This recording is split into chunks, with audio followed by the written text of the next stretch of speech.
In this movie, let's talk about everything that we've learned in Joomla. Remember, at any time, if you need assistance or get stuck on anything within Joomla, you are more than welcome to email me. My email is melanie@mytechrelief.com, or you can go to my website. There's a form there. Just tell me that you watched the VTC videos on Joomla and you need a little help. I'll be glad to do whatever I can.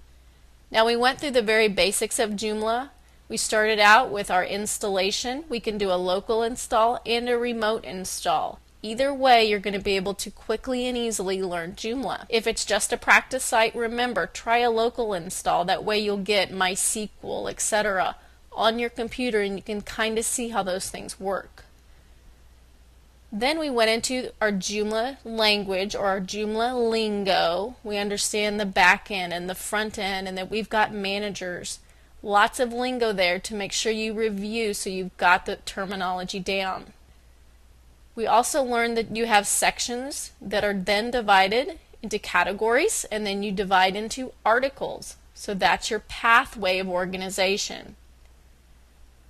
Then we looked at our users. There's different types of users. The super administrator, remember, is that person who creates the site. Then after that you go down. You have front-end users and back-end users, and you can decide what their rights are. Then in our intermediate information, we talked about menus. Without menus, people can't use Joomla. You've got to have access to all of your information through your menus. With great working and easily understood menus, you'll keep users at your site.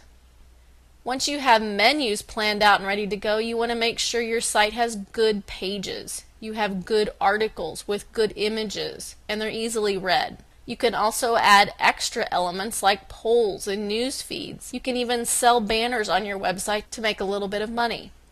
And finally, we went into the more advanced elements of Joomla. We talked about all the extensions that you can add inside our Joomla website. We can have statistics. We can have a news flash. We can change our templates. We can even install new templates. We can install all kinds of great extensions that are available out there. Most of them you can easily find just on Joomla's site. People make extensions for Joomla all the time, so go out there and find some good ones to install that will work well for your users of your site. Finally, we looked more into the media manager. We also looked into our mail tools and our global configuration options. We also talked about search engine optimization. Very important that your metadata is good and accurate. But you also, again, remember, don't rely on SEO to get people to your site. Make your site so good that people want to go there. Send users emails to remind them about your site. Put it also on your printed material. Link to other sites. Get your link out there on sites so people will refer users on their site to your site. And finally, we talked about just some very basic security information, backing up your Joomla site, and then of course uninstalling things like XAMPP. There's a lot of information and a lot of great elements within Joomla. So I hope you have enjoyed these tutorials and have enjoyed learning all about it. And again, please, if you need assistance, feel free to send me an email.